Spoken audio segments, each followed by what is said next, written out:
A palavra de Deus nos diz em 1 de João, do versículo 1 ao 3, o seguinte, vou ler na Nova Almeida atualizada. Meus filhinhos, escrevo-lhes essas coisas para que vocês não pequem.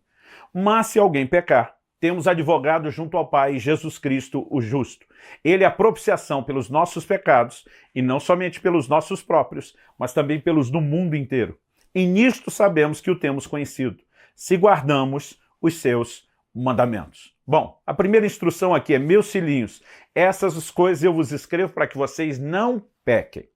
Depois, o versículo seguinte, o 2, ele diz, se, todavia, contudo, entretanto, apesar disso, alguém pecar, se acontecer, temos um advogado junto ao Pai.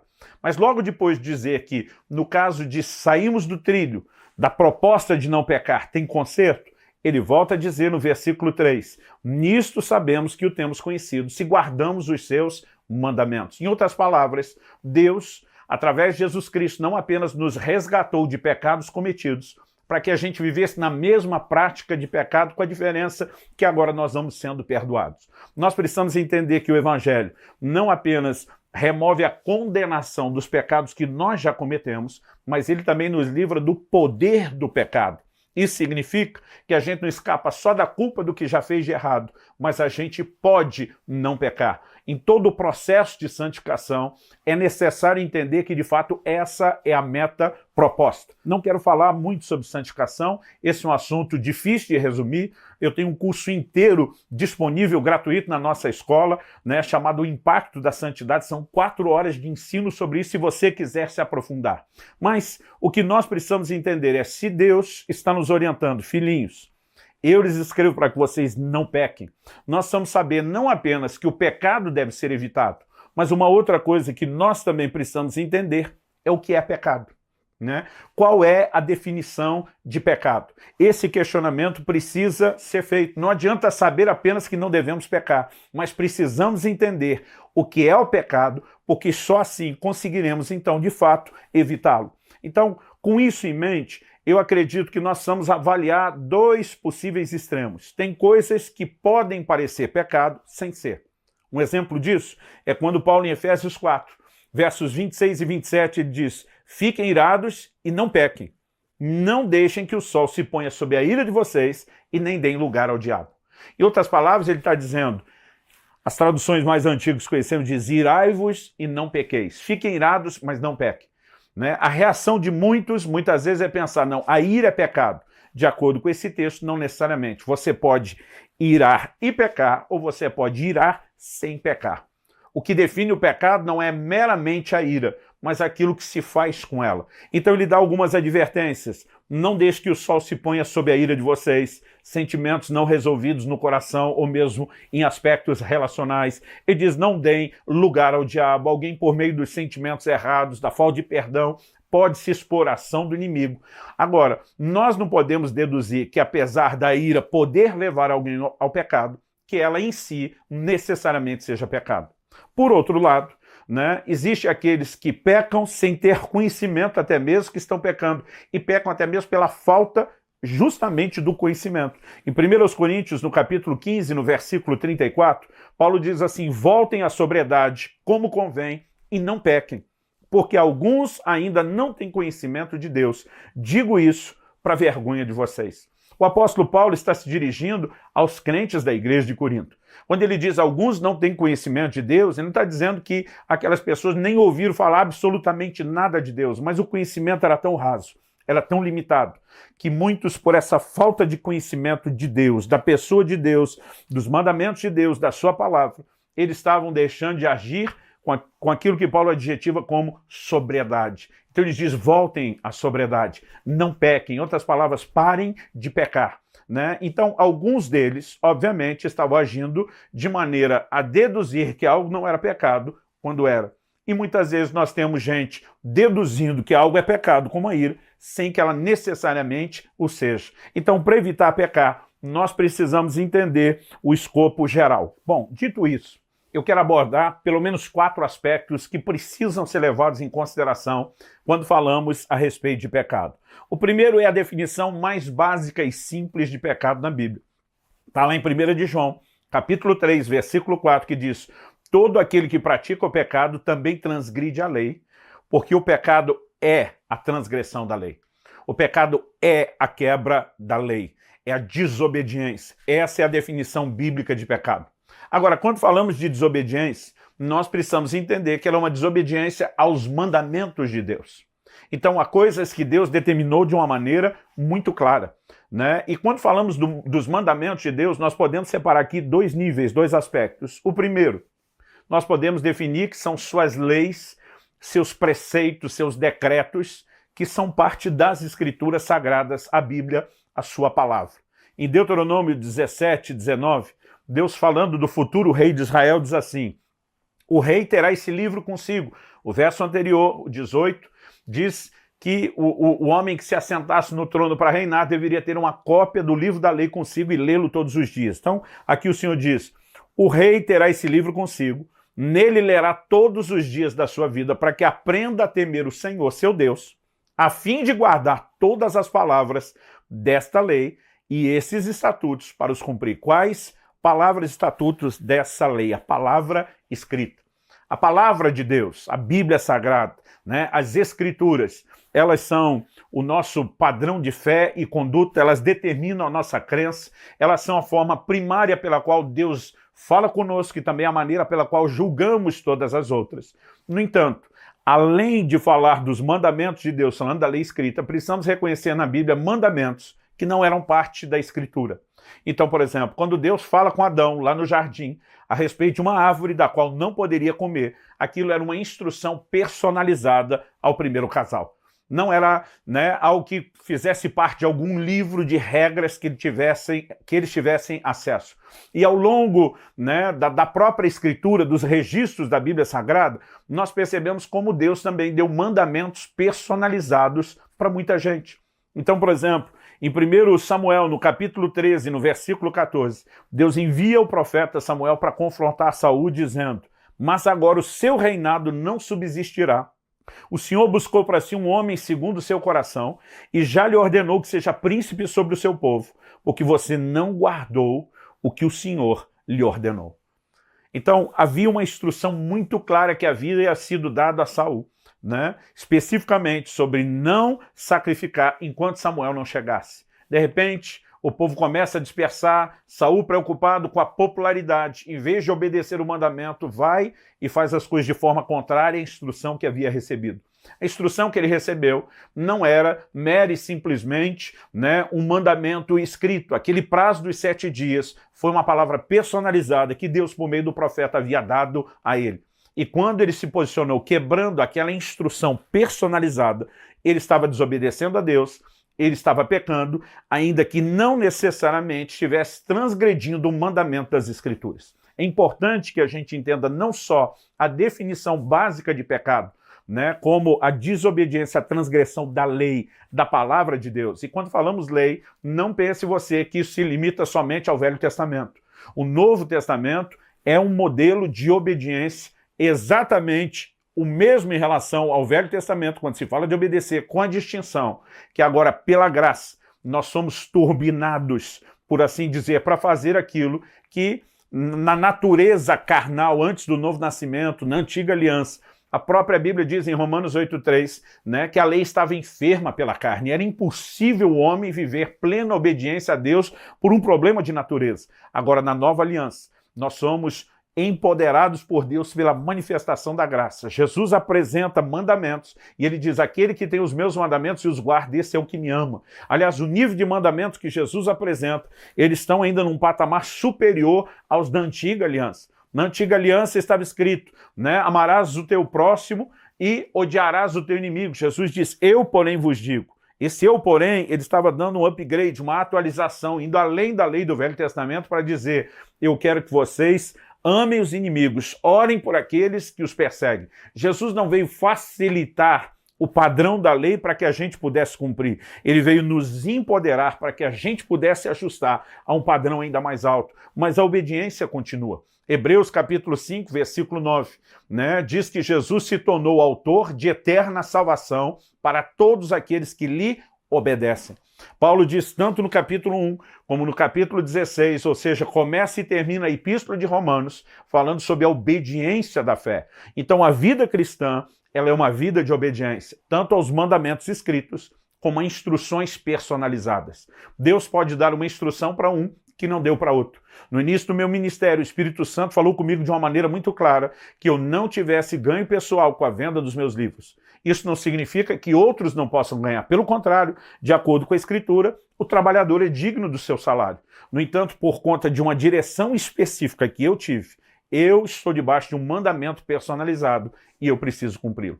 Agora, além de falar do mandamento personalizado, que é uma direção específica, nós temos aqueles mandamentos que nós podemos olhar para eles e dizer isso é um tanto quanto relativo. Por exemplo, Deus manda que os filhos obedeçam aos pais. Então significa que os pais podem exigir dos filhos algumas coisas que não estão nas Escrituras e também não são contrárias a ela. Quando um pai determina o horário que o filho deve voltar para casa à noite, não há um versículo da Bíblia que fale sobre isso, mas é obrigação do filho, de acordo com a Bíblia, obedecer o pai. Então alguns podem desobedecer ou pecar em algo que talvez para o filho da outra família não é pecado, porque aquilo não foi requerido dele. Isso também precisa ser levado em conta. Quando criei os meus filhos, eu como pai estabeleci uma norma que nenhum deles poderia namorar antes dos 18 anos de idade. Um dia alguém me perguntou, pastor, onde é que está na Bíblia que tem que ter idade para namorar? Eu falei, não, está na Bíblia que o filho tem que obedecer ao pai. Falei, eu sei que seus filhos têm horário para chegar em casa, onde é que está na Bíblia que tem horário para chegar em casa? Deus já mandou que os pais fossem, de fato, as autoridades a serem obedecidas, porque aplicariam regras de acordo com o bom senso. E quando elas são quebradas, num nível personalizado, aquele mandamento que está respaldado pelo mandamento de Deus, filhos obedeçam aos pais, é um mandamento divino. Então, quando o pai dá uma voz de comando e o filho não obedece aquilo, ele está quebrando o mandamento escrito e, ao mesmo tempo, uma instrução personalizada para ele. Se nós não conseguimos enxergar o quadro todo, podemos muitas vezes nos justificar. Eu estou aqui por trás de um versículo, mas eu posso estar em desobediência a Deus. Então, entender isso é a base de tudo. Em segundo lugar, a palavra de Deus diz no livro de Romanos, no capítulo 14, aliás, Romanos capítulo 14 traz muita informação sobre algumas dessas questões que merecem a nossa atenção quando se fala de vida cristã. Entre elas, nós percebemos Paulo dizendo, olha, tem crente que julga que pode comer todas as coisas, tem outro que acredita que só pode comer legumes, ele já não acreditava que podia comer carne. Tá certo que Paulo vai acabar tomando partido, quando no início diz o que só come legumes é débil na fé. Ele está dizendo que a fé dele não é firme, é por isso que ele acredita naquilo. Mas apesar de Paulo mostrar que ele particularmente não tinha problema com comer coisa alguma, ele diz, esse que é o forte não julgue o fraco, nem o fraco julgue o forte. Nós precisamos aprender que a própria palavra de Deus, que dá regras gerais para todos nós, também em algumas áreas dá um certo ambiente de liberdade para determinadas escolhas. Paulo diz, um julga igual todos os dias, o outro faz diferença entre dia e dia. Então, se tivesse um mandamento que exigisse que um dia da semana fosse distinguido dos outros, Paulo não podia deixar aquela pessoa que julga igual todos os dias ficar à vontade, porque senão seria contrário à palavra de Deus. Mas como o Novo Testamento pega essa questão de dias, como por exemplo, entre elas o sábado, e ele trata isso como sombra de um bem vindouro e não algo pelo qual as pessoas deveriam se permitir na nova aliança ser julgada, é óbvio que isso não era um mandamento que pesava. Mas Paulo diz, o que julga igual todos os dias, não julgue aquele outro que faz diferença entre dia e dia. Em outras palavras, se ele quer no nível pessoal fazer isso, dá espaço para ele. Mas esse também não julgue aquele outro. Então Paulo fala de um determinado terreno, quando nós não estabelecemos lei para todo mundo, mas fazemos algumas escolhas pessoais, que nós podemos ter um ambiente de liberdade, mas com isso, no meio disso, uma divergência respeitosa. E muitas vezes o pecado não era guardar ou não guardar o dia, não era comer ou não comer determinado alimento. As pessoas acabavam pecando na maneira como tratavam as outras por causa das suas opiniões. Então, a questão de pecado, ela precisa também ser abordada na seguinte perspectiva. Agora eu vou ler, já vou pular para o final de Romanos 14, versos 22 e 23, que diz, a fé que tens, tenha para ti mesmo perante Deus. Bem-aventurado é aquele que não se condena naquilo que aprova, Mas aquele que tem dúvidas é condenado se comer, porque o que faz não provém da fé. E tudo que não provém da fé é pecado. Aqui nós precisamos entender algo. Vamos avaliar, né? A palavra de Deus fala de alguém que é bem-aventurado se não condena a si mesmo naquilo que aprova. Tem pessoas que tentam aprovar determinados atos, mas depois estão debaixo de culpa e condenação. Por quê? Às vezes até por conta da forma que foram ensinados. E alguns, acredite, foram ensinados de forma errada. Eu conheço pessoas que foram criadas, né, em algumas igrejas excessivamente rígidas, com aquelas regras e mandamentos de homens, com aspectos de tradição que não refletem o que a Bíblia ensina, onde, por exemplo, as mulheres são, né, proibidas de cortar até a ponta do cabelo. Agora, se uma mulher dessa corta o cabelo porque teve um entendimento claro nas escrituras de que aquilo não era uma proibição necessária, e ela está à vontade de uma coisa. Mas se ela simplesmente faz isso porque vê gente de outra igreja fazer, mas daqui a pouco o coração dela está pesando porque ela não passou por uma mudança de mentalidade nem de fé, a Bíblia diz o que não procede da fé é pecado. Então, o cortar o cabelo, que não é pecado para uma mulher, pode ser para outra. Nós precisamos, de fato, entender essa questão do que procede ou não procede da fé. Tem gente que muitas vezes muda convicções pessoais, indo no embalo de outros. Ah, fulano faz aquilo, não tem nenhum problema. A questão é, você não vai se condenar no íntimo depois de ter aprovado aquilo? As pessoas são diferentes e elas não têm que necessariamente fazer sempre as mesmas coisas. Dificilmente você vê alguém dizendo, fulano jejua mais do que eu tenho que jejuar mais. Nessa hora não tem comparação. Mas assim, fulano tem uma carga religiosa melhor, eu também posso ter, porque de acordo com aquilo que convém, às vezes nós nos espelhamos. No entanto, precisamos entender elementos que envolvem a fé do coração. Eu vejo casais no esforço de tentar definir o que é, o que não é, por exemplo, os limites da intimidade física. No meu livro O Propósito da Família, eu dediquei um capítulo só para tratar dos limites do prazer, porque Hebreus capítulo 13 nos fala a respeito de que nós devemos honrar o matrimônio e o leito sem mácula. Depois de falar duas coisas a ser honradas, o matrimônio e o leito sem mácula, a Bíblia diz, Deus julgará os adúlteros. Quem são os adúlteros? Os que desonram o matrimônio, não são fiéis ao cônjuge. Mas ele diz, Deus também vai julgar os impuros. Outra versão diz o devasso. Quem é esse? É o que não necessariamente cometeu adultério, mas ele praticou um nível de impureza, maculou seu próprio leito. Talvez foi fiel ao seu cônjuge, mas nas práticas íntimas se excederam. Particularmente, eu não acredito que dentro de quatro paredes vale tudo. Eu acredito que, obviamente, precisamos ter um padrão bíblico, mas ainda que haja áreas claras sobre o que comer, Paulo está dizendo que tem gente que vai ter dificuldade de comer tudo e que, se ele violar aquela fé, ele está pecando. Então, não se trata apenas do que a palavra diz, mas do nível de fé, né, que é gerado pelo nível de entendimento que cada um tem. Há pessoas que preferem se abster de determinadas práticas que não tem problemas para outras. Nós precisamos aprender a ter tempo diante de Deus em oração. E decisões que mudam hábitos deveriam ser feitas por uma restauração, uma reforma que provém da palavra, e não por mera comparação. Se o outro faz, eu também posso fazer. Até porque essa jurisprudência pode ser perigosa. Eu tenho visto muita gente dizer, todo mundo está fazendo. E muitas vezes eu tenho que repetir, não é porque todo mundo resolveu fazer o errado que o errado virou certo. Então, precisamos aprender a tratar isso diante de Deus em oração. O terceiro exemplo, primeiro falei da quebra da lei, mandamentos escritos e personalizados. Eu tenho um amigo, por exemplo, que antes de converter teve muito problema com a bebida, com o alcoolismo. E quando ele se converteu, o Espírito Santo falou com ele de forma nítida e clara, nunca mais coloque o pé dentro de um bar. Existe um versículo da Bíblia que proíba nós todos de entrar num bar? Não. Se eu estiver passando na frente de um bar, que você entrar para comprar chiclete, tudo bem, eu posso fazer isso. Aquele meu amigo não pode, porque ele tem um mandamento personalizado. Depois falamos do que não procede da fé, em segundo lugar. Agora, em terceiro lugar, eu quero destacar a lei do amor.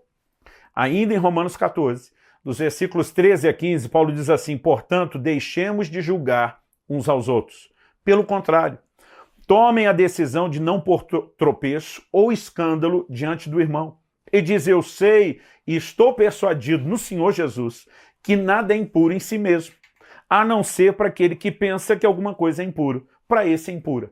Então, aquilo que eu falei antes sobre a fé. Para aquele que acredita, Acaba sendo. E se ele não agir de acordo com a fé, ele acaba pecando. Mas vamos continuar. Ele diz, se o irmão fica triste por causa do que você come, você já não anda segundo o amor. Não faça perecer por causa daquilo que você come aquele por quem Cristo morreu.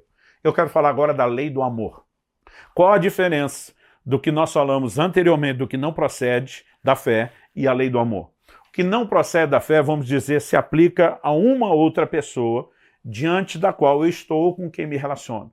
Então, ela não tem fé para comer carne, ela considera que aquilo é impuro, ela acredita que vai pecar, então se ela comer, ela vai estar pecando. Mas eu não acredito nisso. Eu olho para as Escrituras e digo, não, eu tenho toda a clareza e certeza que isso não é um problema. Agora, se eu tento usar a minha liberdade e empurrá-la goela abaixo do meu irmão, eu posso estar violentando a consciência e a fé dele. Então, o texto está dizendo de uma maneira muito clara, né? Se o seu irmão vai ficar triste por causa do que você come, você já não está andando segundo o amor. A partir do momento que você precisa tanto defender, né, aquilo que é válido para você, a ponto de não respeitar outra pessoa, você esqueceu uma lei que é a maior de todas. Jesus deixou muito claro, um novo mandamento vos dou, que vos ameis uns aos outros. Se tem algo que está acima de todas as coisas, é de fato o amor. Em Romanos 14:18, Paulo diz, aquele que deste modo serve a Cristo é agradável a Deus e é aprovado pelas pessoas. Né? O apóstolo Paulo, ele volta a dizer no versículo 20, não destrua a obra de Deus por causa da comida.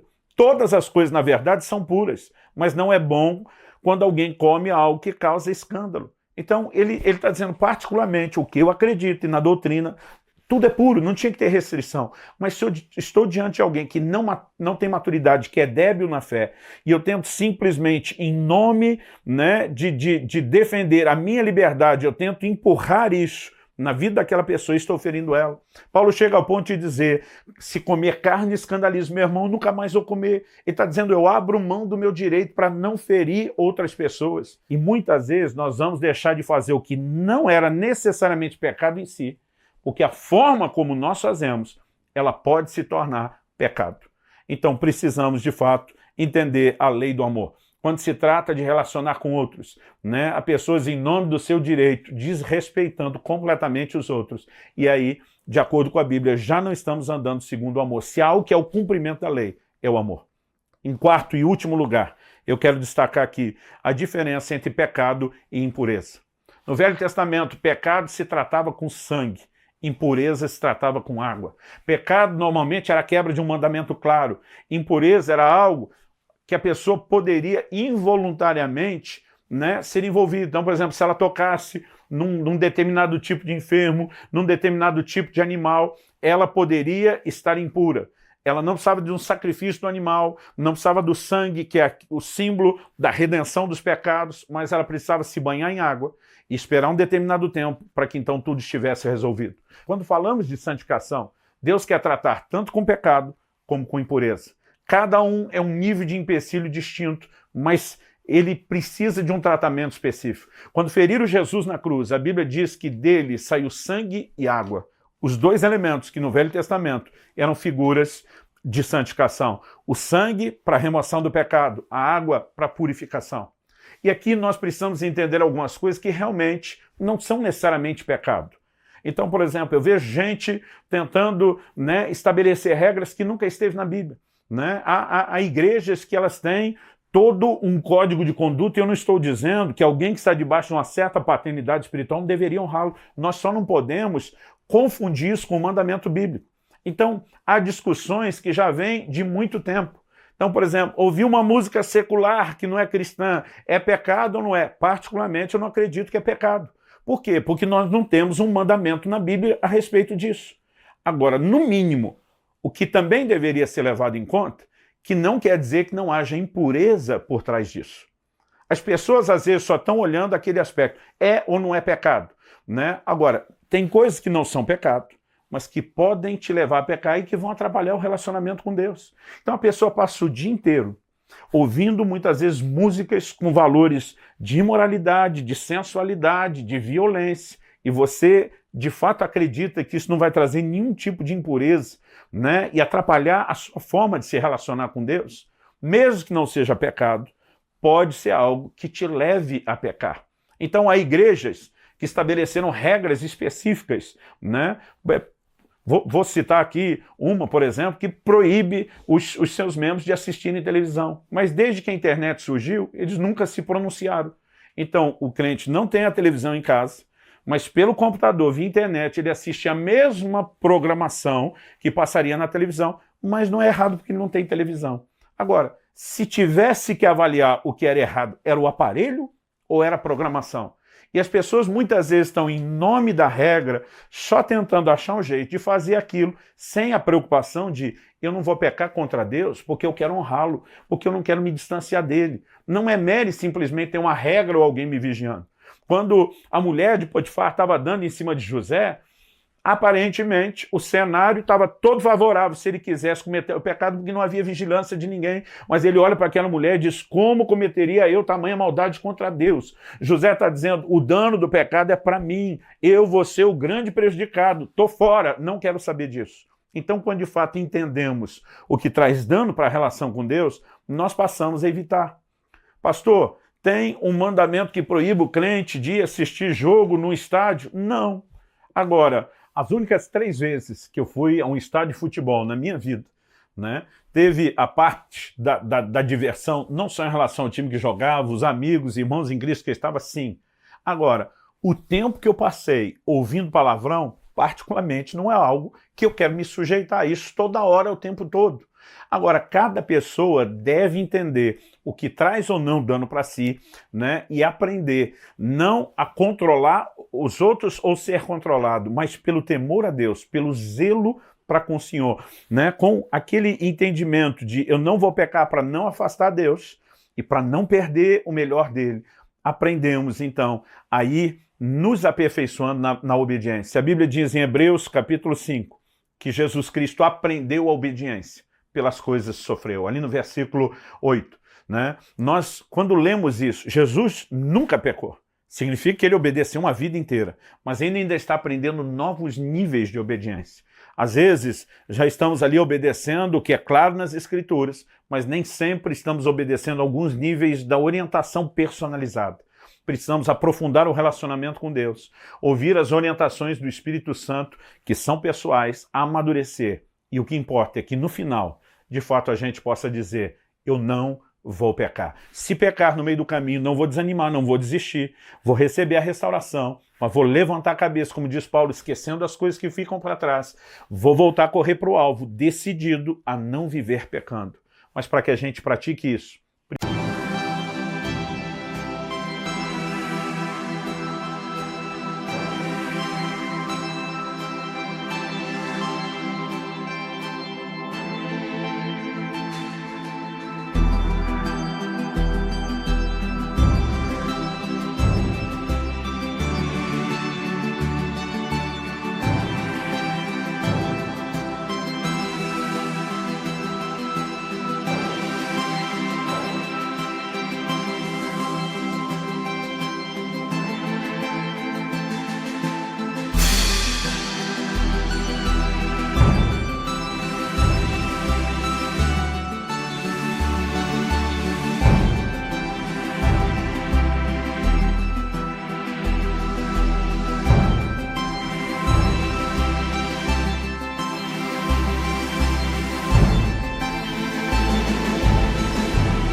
possamos ter esse entendimento geral sobre pecado. Eu sei que me estendi um pouco para esse padrão de vídeo que costumamos ter, mas tenho certeza que é um assunto importante e que vai fazer diferença na sua vida. Então, muito obrigado pela sua audiência, por ter permanecido até o fim. Deus te abençoe.